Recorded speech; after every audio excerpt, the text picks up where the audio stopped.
بسم الله الرحمن الرحيم بناوي خداي بخشن دو مهربان يا أيها النبي اتق الله ولا تطع الكافرين والمنافقين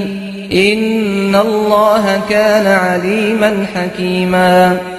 أي پیغمبر لخدا بترسو بردوام بلسر تقوى و پارسكاري هرجيز ملكتي بيبا ورانو دور وكان مبا كديانا بيد لرقي راست ويلد بكن چونك براستي خدا هميشو بردوام زانا و دانايا واتبع ما يوحى إليك من ربك إن الله كان بما تعملون خبيرا بەڵکو تەنها شوێنی ئەو ڕێنموویانە بکەوە کە لەلایەن پەروەردگارتەوە بەنیگا بۆت ڕەوانە دەکرێت بەڕاستی خدا هەمیشە ئاگادارە بەو کردەوانەی کە ئەنجامی دەدەن وتوكل على الله وكفى بالله وكيلا هەمیشە بەردەوام پشت بە خدا ببەستە تەنها خدا بەسە کە پشتیوان و یاری دەدەربێت ما جعل الله لرجل من قلبين في جوفه وما جعل أزواجكم اللائي تظاهرون منهن أمهاتكم وما جعل أدعياءكم أبناءكم ذلكم قولكم بأفواهكم والله يقول الحق وهو يهدي السبيل خدا دوو دڵی دروست نەکردووە لە دەرونی هیچ کەسێکدا دوو بیر و باوەڕ جێی نابێتەوە ئەو هاوسەرانەتان کە پێیان دەڵێن ئێوە لە جێی دایکمانن خدا نەیکردوون بە دایکتان ئەوانەش بە قسەی خۆتان دەیکەن بە کوڕی خۆتان خدا نەیکردوون بە کوڕتان ئەوانە قسەیەکن کە بەزارتان دەیڵێن خداش حەق بێژە و هەر ئەو ڕێبازی ڕاست و دروست نیشانی بەندەکانی دەدات ادعوهم لآبائهم هو أقسط عند الله فإن لم تعلموا آباءهم فإخوانكم في الدين ومواليكم وليس عليكم جناح فيما أخطأتم به ولكن ما تعمدت قلوبكم وكان الله غفورا رحيما ئەو کوڕانە بەناوی باوچی خۆیانەوە ناویان بەرن و بانجیان بکەن ئەوە پەسەندە لە لای خوددا ئەگەر باوچیانتان نەدەناسی خۆ برای دینیتانن سەر بە ئێوەن و لە ئێوەن ئەگەر دوور لە سوکایەتی هەڵەیەکتان کرد ئەوە قەی ناکات بەڵام ئەگەر لە دڵتاندا نیەتێکی ناپاک هەبێت بۆ سوکایەتی پێکردنیان ئەوە لێ پرسینەوە دەبێت هەمیشە و بەردەوامیش خدا لێ خۆش بوو مێهرەبانە لە هەڵەکانتان دەبورێت ئەگەر لێی پەشیمان ببنەوە النبي أولى بالمؤمنين من أنفسهم وأزواجه أمهاتهم وأولو الأرحام بعضهم أولى ببعض في كتاب الله من المؤمنين والمهاجرين إلا أن تفعلوا إلى أوليائكم معروفا كان ذلك في الكتاب مسطورا پێغەمبەر نزیکتر بە ئیمانداران لە خودی خۆیان واتە دەبێت لە خۆیان زیاتر خۆشیان بوێت و فەرمانەکانی لەسەر و فەرمان و داخوازی خۆیانەوە بێت خێزانەکانیشی دایکیانن دایکی ئیماندارانن دایکی معنەویانن خزمانیش هەندێکیان لە هەندێکی تریان لە پێشترن لە قورئانی خودادا لە ئیمانداران و کۆچبەران مەگەر لەگەڵ دۆستان و خزمان و ئاشنایانی خۆتان کارێکی چاک ئەنجام بدەن ئەوە چاکەیەکتان لە نامەی کردەوەکانتاندا بۆتان تۆمار کراوە وإذ أخذنا من النبيين ميثاقهم ومنك ومن نوح وإبراهيم وموسى وعيسى بن مريم وأخذنا منهم ميثاقا غليظا بیریان بخەرەوە کە ئێمە پەیمانمان لە پێغەمبەران وەرگرتووە پەیمانی یەکتا پەرستی پەیمانی گەیاندنی بانگەوازی خوددا بەتایبەت لە تۆ ئەی محەممەد و لە نوح و ئیبراهیم و موسا و عیسای کوڕی مەریەم بێگومان پەیمانێکی بەهێز و پتەومان لێوەرگرتن ليسأل الصادقين عن صدقهم وأعد للكافرين عذابا أليما تا لە ڕۆژی قیامەتدا خدا پرسیار بکات لە ڕاستگۆیان دەربارەی ڕاستیەکەیان واتە لە پێغەمبەران دەربارەی گەیاندنی پەیامەکەیان بۆ کافرانیش سزا و تۆڵەیەکی بە ئێشی ئامادە کردووە. يا أيها الذين آمنوا اذكروا نعمة الله عليكم إذ جاءتكم جنود فأرسلنا عليهم ريحا وجنودا لم تروها وكان الله بما تعملون بصيرا. ئەی ئەوانەی ئیمان و باوەڕتان هێناوەی یادی نیعمەتی خوددا بکەنەوە لەسەرتان مەبەست جەنجی خەندەقە کە خودای گەورە فریای ئیمانداران کەوت کاتێک سەربازانی کوفر هاتنە سەرتان ئێمەش ڕەشەبایەکی بەهێز و سەربازانێکمان ناردە سەریان کە نەتان دەبینین خودای گەورە بینابوو بە هەوڵ و کۆششتان چۆن پاسەوانیتان دەکرد چۆن ئەو چاڵە قوڵ و درێژەتان هەڵکەند هەتا دوایی إذ جاءوكم من فوقكم ومن أسفل منكم وإذ زاغت الأبصار وبلغت القلوب الحناجر وتظنون بالله الظنونا کاتێکیش دژمنان لەسەر و خواردتانەوە هاتنە سەرتان کاتێکیش چاوەکان ئەبڵق بوون دڵەکان گەشتبوونە گەرو گومانی جۆرا و جۆرتان دەبرد بە بەڵێنەکانی خودای گەورە بەسەرکەوتنی ئیمانداران هنالك ابتلي المؤمنون وزلزلوا زلزالا شديدا لەوێدا ئیمانداران تاقی کرانەوە و تووشی تنگانە و سەختیەکی زۆر تند و بەهێز بوون تووشی دڵە لەرزەیەکی زۆر سەخت کران وإذ يقول المنافقون والذين في قلوبهم مرض ما وعدنا الله ورسوله إلا غرورا کاتێکیش دووڕوەکان و ئەوانەی دڵیان نەخۆشی گومانی تێدا بوو دەیانوت بەڵێنی خدا و پێغەمبەرەکەی تەنها بۆ خەڵەتاندن بوو هیچی تر نەبوو. وإذ قالت طائفة منهم يا أهل يثرب لا مقام لكم فارجعوا ويستأذن فريق منهم النبي يقولون إن بيوتنا عورة وما هي بعورة إن يريدون إلا فرارا کاتێکیش هەندێک لە دووڕوەکان وتیان ئەی خەڵکی یەثریب ئەمە هیچ شوێنی ئێوە نییە بگەڕێنەوە ناو شار دەستەیەکیش لەوان مۆڵەتیان لە پێغەمبەر دەخواست و دەیانوت ماڵەکانمان بەدەرەوەیە گوایە دوژمن بە ئاسانی دەتوانێت هەڵکوتێتە سەری لە ڕاستیدا وانییە ماڵەکانیان بەدەرەوە نین دوژمن ناتوانێت زەفەریان پێبەرێت تەنها ڕاکردنیان مەبەستە و هیچی تر ولو دخلت عليهم من أقطارها ثم سئلوا الفتنة لآتوها وما تلبثوا بها إلا يسيرا خۆگەر لەشکری دژمنان لە چوار لای یەثریبەوە بچوونایەتە سەریان لەوە دوات داوای جەنجیان لێ بکرایە دژی مسلمانان ئەوە دەچوون بەدەمیەوە تەنها کەمێک نەبێت وەڵامەکەیان دوانە دەخست ولقد كانوا عاهدوا الله من قبل لا يولون الأدبار وكان عهد الله مسؤولا سوێن بە خوددا بەڕاستی زووتر ئەوانە پەیمانیان بە خودای گەورە دابوو پشت هەڵ نەکەن لە کاتی بەرنگاری دوژمندا بێگومان بەڵێنێک بە خوددا درابێت لێی دەپرسرێتەوە قل لن ينفعكم الفرار إن فررتم من الموت أو القتل وإذا لا تمتعون إلا قليلا پێیان بڵێ ئەی پێغەمبەر هەرگیز ڕاکردن سود بەخش نابێت بۆتان ئەگەر هەڵبێن لە مردن یا لە کوشتن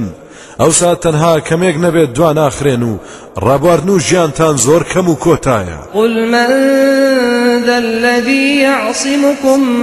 من الله إن أراد بكم سوءا أو أراد بكم رحمة ولا يجدون لهم من دون الله وليا ولا نصيرا. پێیان بڵێ چێ هەیە پەناتان بدات لە خوددا و بتان پارێزێت لە تۆڵە سندنەوەی ئەگەر بیاوێت ناخۆشیەکتان بۆ پێش بهێنێت یاخود چێ هەیە دەتوانێت بەری میهرەبانی و سۆزی بگرێت ئەگەر بیاوێت بەزەی و ڕەحمەتی خۆیتان پێ ببەخشێت. ئەو کاتە ئیتر ئەوانە جگەل لە خوددا کەسیان دەست ناکەوێت پشتیوانیان لێ بکات و سەریان بخات. قد يعلم الله المعوقين منكم والقائلين لإخوانهم هلم إلينا ولا يأتون البأس إلا قليلا. بەڕاستی خوددا ئەو کەسانە دەناسێت کە کۆسپ و تەگەرە دروست دەکەن لە ئێوە ئەوانەی بە براکانیان دەڵێن وەرن بۆ لای ئێمە خۆتان بدزنەوە لە سوپای ئیمانداران ئەوانە تەنها کەم نەبێت خۆیان ناخەنە ناو تاڵ و کەی جەنگەوە. أشحة عليكم فإذا جاء الخوف رأيتهم ينظرون إليك تدور أعينهم كالذي يغشى عليه من الموت فإذا ذهب الخوف سلقوكم بألسنة حداد أشحة على الخير أولئك لم يؤمنوا فأحبط الله أعمالهم وكان ذلك على الله يسيرا. بەرامبەر ئێوە دەستن و قاو بێ هیممەتن جاکاتێک ترس و بیمی جەنجیان بۆ دێت ئەوە دەیان بینیت تەماشات دەکەن چاوەکانیان دەسوڕێتەوە و ئەبڵق دەبێت وەک کەسێک لە ترسی مەرگ بێهۆشی بەسەردا هاتبێت. جاکاتێک ئەو ترس و بیمە نەما زمان درێژەکانیان ئازارتان دەدەن بە قسەی ڕق و ناخۆش لە کاتێکدا ئەوان چاوبرسی و بە هەڵپەن بۆ پارە ئەوانە باوەڕیان نەهێناوە بەو هۆیەوە خوددا کردەوەکانیان پوچ کردنەوە ئەو کارەش هەمیشە بۆ خوددا ئاسانە. يحسبون الأحزاب لم يذهبوا وإن يأتي الأحزاب يودوا لو أنهم بادون في الأعراب يسألون عن أنبائكم ولو كانوا فيكم ما قاتلوا إلا قليلا. ئەوانە هێشتا وا دەزانن کە لەشکر و گرۆ و دەستەکان نەڕۆیشتون ئەگەر لەشکری گرۆکان هات ئاوا دەخوازن بریا لەناو عەرەبە بیابان نشینەکاندا بوونایە و لەوێوە هەواڵی ئێوەیان بپرسیایە خۆ ئەگەر لەناو ئێوەدا بوونایە تەنها کەم نەبێت جەنجیان نەدەکرد. لقد كان لكم في رسول الله أسوة حسنة لمن كان يرجو الله واليوم الآخر وذكر الله كثيرا. سوێن بە خوددا بەڕاستی لە پێغەمبەری خوددادا چاکترین نمونەی تەواو و ڕێک و پێک هەیە تا چاوی لێ بکەن و شوێنی بکەون بەتایبەت بۆ ئەو کەسانەی ڕەزامەندی خوددایان مەبەستە سەرفرازی قیامەت ئاواتیانە هەمیشە بەردەوام یادی خوددا بە زۆری ئەنجام دەدەن و زمانیان پاراوە بە یادی ئەو. ولما رأى المؤمنون الأحزاب قالوا هذا ما وعدنا الله ورسوله وصدق الله ورسوله وما زادهم إلا إيمانا وتسليما. کاتێک ئیمانداران ئەو هەموو دەستە و گرۆهانەیان بینی وتیان ئەمە ئەوەیە کە خوددا و پێغەمبەرەکەی بەڵێنی پێداوین کە ئاوا دژایەتی ئاینەکەی دەکرێت و کافران و دووڕوەکان نەخشە و پیلان دەچێشن بۆ ڕیشەکەنکردنی دیارە کە خوددا و پێغەمبەرەکەی ڕاستیان فەرموو لە پێشهاتنیدا بێگومان ئەو دژایەتیە باوەڕ و ملکەچی نەبێت هیچی تری بۆ زیاد نەکردن واتە سوورتر بوون لەسەر ئیمان. من المؤمنين رجال صدقوا ما عاهدوا الله عليه فمنهم من قضى نحبه ومنهم من ينتظر وما بدلوا تبديلا. مردانێکی زۆر هەن لە ئیمانداران ئەو پەیمانەی داویانە بە خوددا ڕاستیان کرد لەسەری ژیان و پابەند بوون پێوەی و لایان نەدا لێی جاهیانە پەیمانەکەی جێبەجێ کرد و مرد لەسەری هەشیانە چاوەڕوانە بە هیچ شێوەیەک گۆڕان و لاری ڕووی تێ نەکردوون ليجزي الله الصادقين بصدقهم ويعذب المنافقين إن شاء أو يتوب عليهم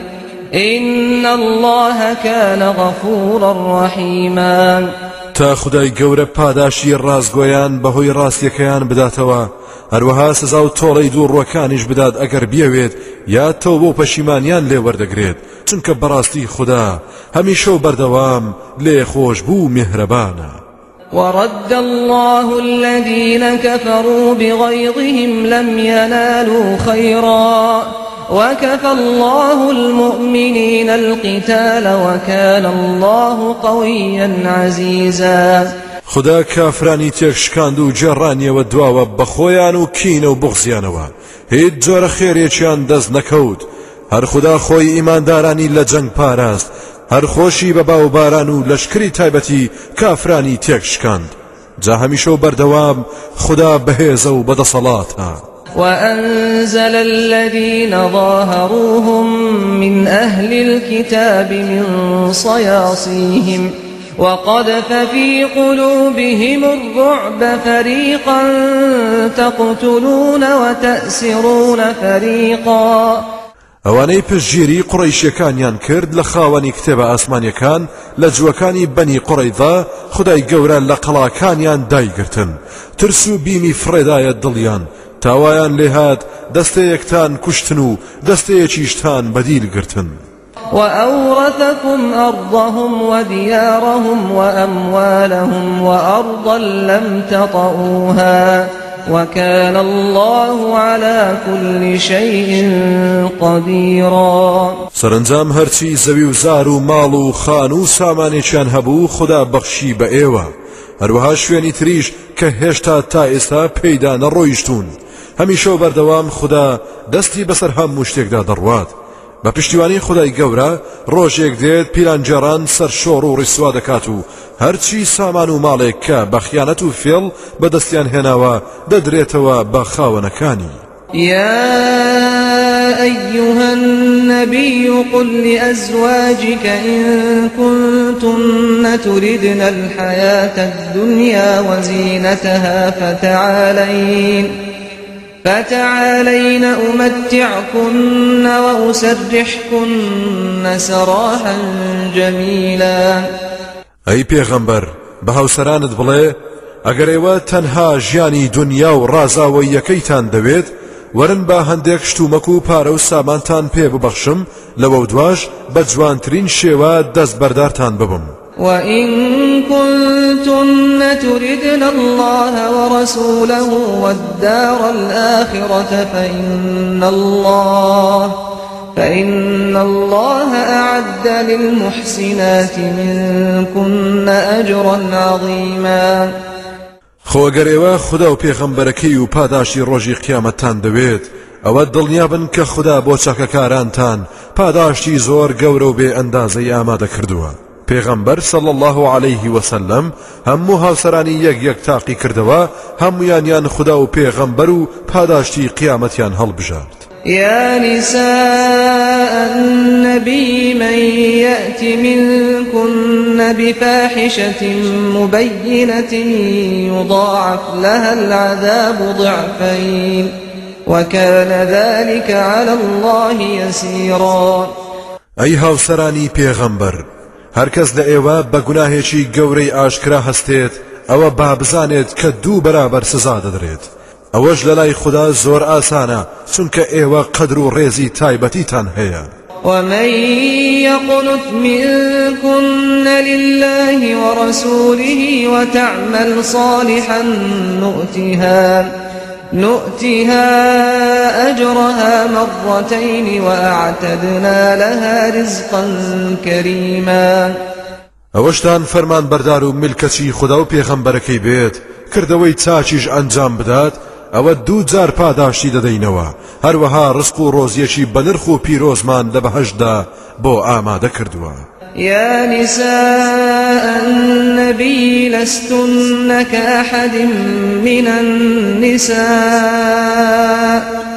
إن اتقيتن فلا تخضعن بالقول فيطمع الذي في قلبه مرض وقلن قولا معروفا. ئەی ژنانی پێغەمبەر ئێوە وەک هیچ ئافرەتێکی تر نین ئەگەر بە تەواوی ترسی خوددا لە دڵ و دەروونتاندا هەیە قسە بەناسچی و شێوەیەک مەکەن نەوەکو ئەوەی دڵی نەخۆشە بوروژێت و نیازی خراپ بکات هەمیشە و بەردەوامیش قسەی چاک و بەجێ بکەن کە هیچ کەس نەتوانێت ڕەخنەی لێ بگرێت. وقرن في بيوتكن ولا تبرجن تبرج الجاهلية الأولى وأقمنا الصلاة وآتينا الزكاة وأطعنا الله ورسوله إنما يريد الله ليذهب عنكم الرجس أهل البيت ويطهركم تطهيرا. أي هاوسرانی پێغەمبەر لە ماڵەکانی خۆتاندا بەسەنجینی و سەلاری بسرەون زینەت و جوانی خۆتان دەرمەخەن وەکو سەردەمی نەفامی یەکەم نوێژەکانیشتان بە چاچی ئەنجام بدەن و زەکات بدەن لە ماڵ و سامان فەرمان بەرداری خوددا و پێغەمبەرەکەشی بن چونکە بەڕاستی خوددا تەنها دەیەوێت هەموو ناپاچی و ناسازی و نادروستیەک لە ئێوە دوور بخاتەوە ئەی خاو خێزانی ماڵی پێغەمبەر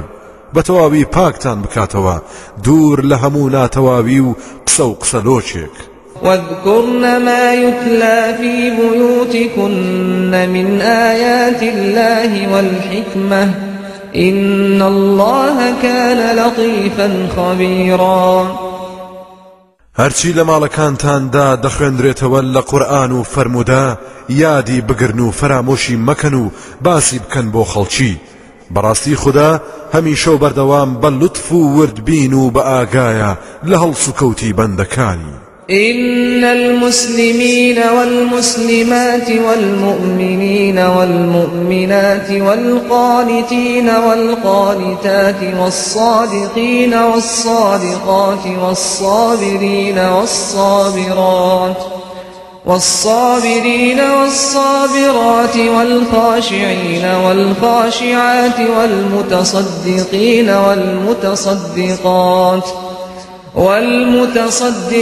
والمتصدقات والصائمين والصائمات والحافظين فروجهم والحافظات والذاكرين الله كثيرا والذاكرات أعد الله لهم مغفرة وأجرا عظيما.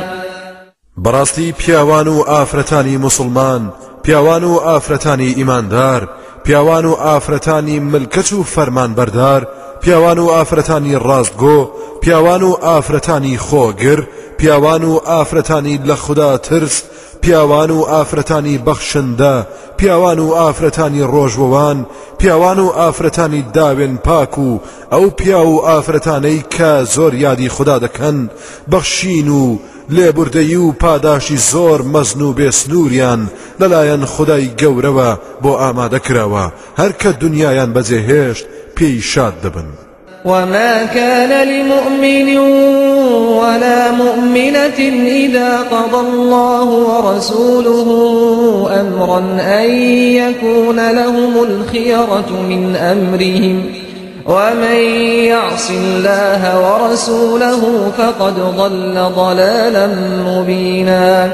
بۆ هیچ پیا و ئافرەتێکی ئیماندار دروست نییە کاتێک خوددا و پێغەمبەرەکەی بڕیاری شتێک بدەن ئەوان سەرپشک بن لە ئەنجامدانی ئەو کارەدا چونکە ئەوەی سەرپێچی بکات لە فەرمانی خوددا و پێغەمبەرەکەی ئەوە بەڕاستی بە ئاشکرا گومڕا و سەر لێ شێواوە. وإذ تقول للذي أنعم الله عليه وأنعمت عليه أمسك عليك زوجك واتق الله وتخفي في نفسك ما الله مبديه وتخشى الناس والله أحق أن تخشاه فلما قضى زيد منها وطرا زوجناكها لكي لا يكون على المؤمنين حرج في أزواج أدعيائهم إذا قضوا منهن وطرا وكان أمر الله مفعولا. أي محمد باسی ئەوە بکە کاتێک کە دەدوێت بەو کەسەی خوددا نیعمەتی ئیمانی پێبەخشیوە و تۆش نیعمەتی ئازادی و پەروەردەت لە نزیکی خۆتەوە پێداوە هاوسەری خۆت بهێڵێرەوە لای خۆت کە زەینەبە لە خوددا بترسە و تەلاقی مەدە. ئەی محەممەد شتێک لە دڵ و دەرونی خۆتدا دەشاریتەوە کە خوددا دەیەوێت ئاشکرای بکات لە خەڵکی دەترسید کە دەنگ و باست بۆ دروست بکەن ژنی بەناو کوڕەکەت مارە دەکەیت بەڵام خوددا لە پێشترە کە حسابی بۆ بکەیت و لێی بترسید. جا کاتێک زەید بێزار بوو لە زەینەب و پێویستی پێی نەما و جیابوونەوە و تەلاق کەوتە نێوانیان ئێمە زەینەبمان لە تۆمارە کرد بۆ ئەوەی هیچ شەرمەزاری و دڵتەنجیەک بۆ ئیمانداران دروست نەبێت لە هێنانی هاوسەرانی بەناو کوڕیان. کاتێک بێزار دەبن و پێویستیان بە یەکتر نامێنێت هەمیشە فەرمانی خوددا جێبەجێ کراوە. ما كان على النبي من حرج فيما فرض الله له سنة الله في الذين خلوا من قبل وكان أمر الله قدرا مقدورا. هیچ گوناه و هەڵەیەک لەسەر پێغەمبەر نییە لە بەرامبەر کارێکەوە کە خوددا کردوویەتی بە ئەرچی سەرشانی. بێگومان ئەم جۆرە پێشهات و ڕووداوانە بەرنامەی خوددایە و لە پێغەمبەران و قەومە پێشوەکانیشدا ڕوویداوە کە عەقیدە و بیر و باوەڕیان ڕاست کراوەتەوە هەروەها پەیوەندیەک کۆمەڵایەتی و ئابووری و ڕامیاریەکانیشیان بە گوێرەی بەرنامەی خوددا سازدراوە. بەردەوامیش کار و فەرمانەکانی خوددا بڕیار لەسەر دراوە. الذين يبلغون رسالات الله ويخشونه ولا يخشون أحدا إلا الله وكفى بالله حسيبا. ئەوانەی کە پەیامەکانی خوددا دەگەێن و لەو دەترسن و جگەل لەو لە هیچ کەسی تر ناترسن خوددا خۆی بەسە کەفاداشی چاکەکاران بداتەوە و لەبێ باوەڕانیش بپرسێتەوە. ما كان محمد أبا أحد من رجالكم ولكن رسول الله وخاتم النبيين وكان الله بكل شيء عليما. محمد باوچی هیچ کەس لە پیاوانتان نییە بەڵکو پێغەمبەری خوددایە و دواهەمینی پێغەمبەرانە هەمیشە و بەردەوامیش خوددا بە هەموو شتێک زانایە. يا أيها الذين آمنوا اذكروا الله ذكرا كثيرا. ئەو کەسانەی ئیمان و باوەڕتان هێناوە زۆر زۆر یادی خوددا بکەن هەمیشە ناوی پیرۆزی ئەوتان لە یاد بێت لە دڵ و دەروونتاندا جۆش بخوات و بێتە سەرزارتان. وسبحوه بكرة وأصيلا. و تەسبیحات و ستایشی بکەن هەموو کاتێک بەتایبەت لە بەیانیان و دەمە و ئێواراندا. هو الذي يصلي عليكم وملائكته ليخرجكم من الظلمات إلى النور وكان بالمؤمنين رحيما. هەرەوزاتە خۆی سڵاوات و ڕەحمەتی خۆیتان هەمیشە و بەردەوام بەسەردا دەبارێنێت هەروەها فریشتەکانیشی داوای لێخۆشبوونتان بۆ دەکەن بۆ ئەوەی لە تاریچیەکان دەرتان بکات و بتان خاتە ناو نور و ڕووناچیەوە. بەڕاستی ئەو پەروەردگارە هەمیشە و بەردەوام بۆ ئیمانداران مهرەبان و دلۆڤانە. تحيتهم يوم يلقونه سلام وأعد لهم أجرا كريما. ئەو ڕۆژەش کە بە دیداری خوددا شاد دەبن بەسەلام کردن پێشوازیتان لێ دەکات و پاداشتی زۆر بە نرخ و پیرۆزی بۆ ئامادە کردوون. يا أيها النبي إنا أرسلناك شاهدا ومبشرا ونذيرا. أي پیغمبر ئێمە بەڕاستی تۆمان ڕەوانە کردووە کە شایەت بیت بەسەر ئومەتی ئیسلامەوە کە پەیامی خودات پێڕاگەیاندون و موژدەبەخشید بە ئیمانداران بەوەی ڕەزامەندی خوددا و بەهەشتی بەرین چاوەڕێیانە ترسێنەریشیت بێباوەڕان دەترسێنیت لە خەشم و قینی خوددا و دۆزەخ وداعيا إلى الله بإذنه وسراجا منيرا هەروەها بەمۆڵەت و پشتیوانی خوددا بانگەواز دەکەیت بۆ بەرنامە و ڕێبازی ئەو زاتە هەروەها چرایەکی ڕووناکەرەوەی بۆ سەرجەم سەرگەردانان وبشر المؤمنين بأن لهم من الله فضلا كبيرا مژدەش بدە بە ئیمانداران کە بێگومان لەلایەن خودداوە ڕێز و قەدرێکی زۆریان هەیە ولا تطع الكافرين والمنافقين ودع أذاهم وتوكل على الله وكفى بالله وكيلا ملکەت و فەرمان بەرداری کافر و دووڕوەکان مەبە گوێمەدە بەو ئازار و ناخۆشیانەی کە پێشی دەهێنن بۆ خۆت و بانگەوازەکەت پشت بە خوددا ببەستە تەنها خودداش بەسە کە پشتیوان و یاری دەدەربێت يا أيها الذين آمنوا إذا نكحتم المؤمنات ثم طلقتموهن من قبل أن تمسوهن فما لكم عليهن من عدة تعتدونها فمتعوهن وسرحوهن سراحا جميلا ئەو کەسانەی باوەڕتان هێناوە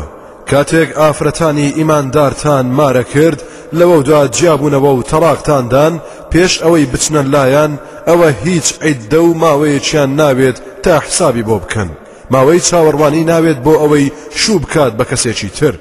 لەگەڵەوەشدا هەندێک دیاریان پێشکەش بکەن و بە جوانی دەستەبەرداریان ببن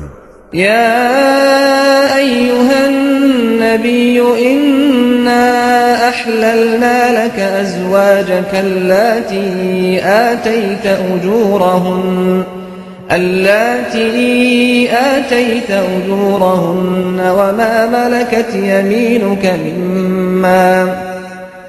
وما ملكت يمينك مما أفاء الله عليك وبنات عمك وبنات عماتك وبنات خالك وبنات خالاتك اللاتي هاجرن معك وامرأة مؤمنة إن وهبت نفسها للنبي إن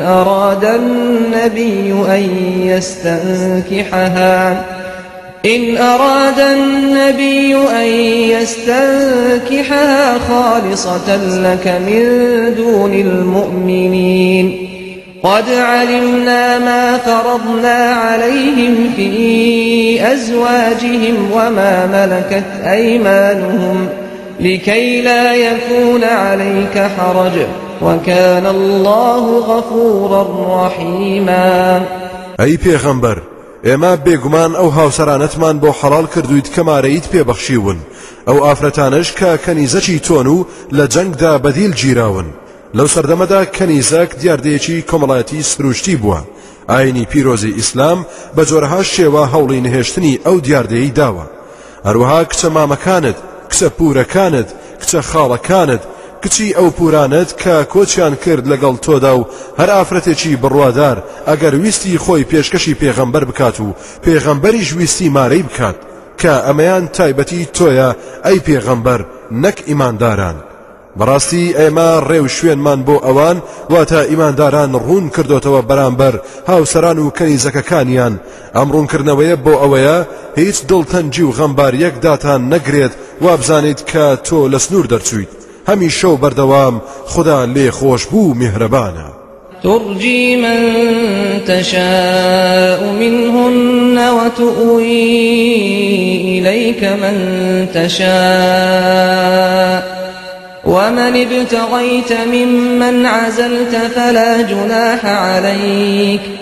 ذلك أدنى أن تقر أعينهن ولا يحزن ويرضين بما آتيتهن كلهن والله يعلم ما في قلوبكم وكان الله عليما حليما. هەر کامێکیان کە بتەوێت دوای بخەیت لە هاوسەرانت یا هەر کامێکیان نزیک بکەیتەوە ئەوەشی کە داوای دەکەیت لەوانەی کە وازت لێ هێناون ئەوە هیچ گوناهێکت لەسەر نییە چونکە تۆ ستەمکار نیت ئەو هێنانەوەیان نزیکترە بەوەی کە چاویان ڕوون بێتەوە. خدای میهرەبان ئەمبار و دۆخە خێزانی پێغەمبەر باز دەفەرموێت تا خێزانەکانت دڵیان پێی ئارام بگرێت و هاوسەرانیش غەم و خەفەتیش نەخۆن و وابزانن پێغەمبەر لەیان زویرە هەمووانیش ڕازی بن بەوەی کە پێت داون. خدا خۆی دەزانێت چی لە دڵەکانتاندا حەشار دراوە بێگومان هەمیشە و بەردەوام خدا زانا و دانایە. لا يحل لك النساء من بعد ولا أن تبدل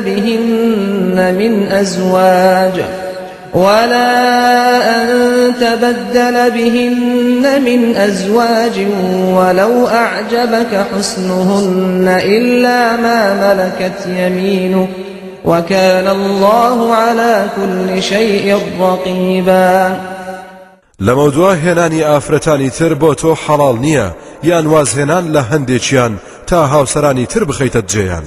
هەرچەندە ئەو ئافرەتانەی دەتەوێت بیان خەیتە جێگەی هاوسەرانت سەرسام بیت لە ڕێک و پێچیان جگە کەنیزەک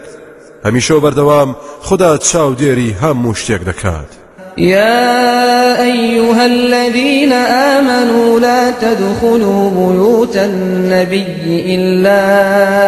أن يؤذن لكم إلى طعام غير ناظرين إناه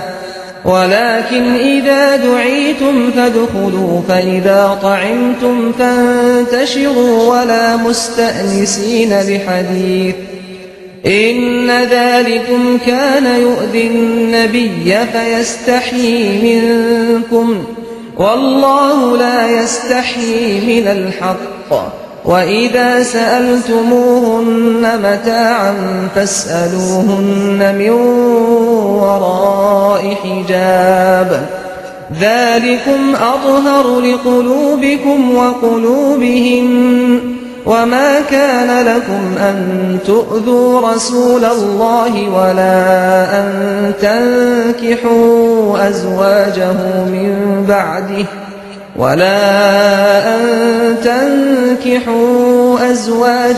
من بعده أبدا إن ذلكم كان عند الله عظيما.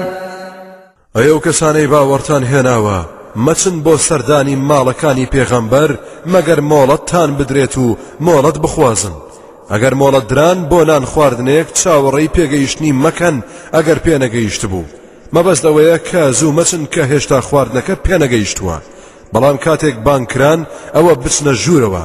جا کاتێک نانتان خوارد بڵاوەی لێ بکەن و خۆتان بە گفتوگۆوە سەرگەرم مەکەن چونکە بەڕاستی ئەو کارەتان پێغەمبەر ئازار دەدات. ئەویش شەرمتان لێ دەکات داوای چوونە دەرەوەتان لێ ناکات. خداش شەرم لە ڕاگەیاندنی حەق و ڕەوا ناکات. کاتێکیش داوای کەلوپەلێکتان لە خێزانەکانی پێغەمبەر کرد لە پشتی پەردەوە داوایان لێ بکەن. ئەو جۆرە ڕەفتارە چاکتر و پاکترە بۆ دڵی ئێوە و ئەوانیش. بێگومان هیچ کات بۆتان نییە ئازار و دڵتەنجی بۆ پێغەمبەری خدا پێش بهێنن. هەرگیز بۆتان نییە هاوسەرانی دوای خۆی بە هیچ جۆرێک مارە بکەن چونکە بێگومان ئەو کارەتان لای خدا زۆر گەورەیە زۆر نابەجێیە چونکە ئەوان دایکتانن دایکیش لە کوڕی حرامە. إن تبدوا شيئا أو تخفوه فإن الله كان بكل شيء عليما. ئەگەر شتێک دەرببڕن و ئاشکرای بکەن یا بیشارنەوە و دەری نەبڕن ئەوە بێگومان خدا بە هەموو شتێک ئاگا و زانایە نهێنی و ئاشکرا لای ئەو زاتە چوون یەکە. لا جناح عليهن في آبائهن ولا أبنائهن ولا إخوانهن ولا أبناء إخوانهن ولا أبناء أخواتهن ولا أبناء أخواتهن ولا نسائهن ولا ما ملكت أيمانهن واتقين الله إن الله كان على كل شيء شهيدا. هاوسەرانی پێغەمبەر هیچ گوناهیان ناگات بێپەردە گفتوگۆ بکەن لەگەڵ با و باپیرانیان و کوڕەکانی خۆیان و براکانیان و برازاکانیان و خوشکەزاکانیان و ئەو ئافرەتانەیان ئیشیان بۆ دەکەن لە ماڵدا یا ئەو کەسانەی بەندەن و لە ماڵەکانیاندا دەژین لە خوددا بترسن ئەو سنوورانەی کە بۆی داناون مەیشتێنن بێگومان خوددا شایەتە بەسەر هەموو شتێکەوە. إن الله وملائكته يصلون على النبي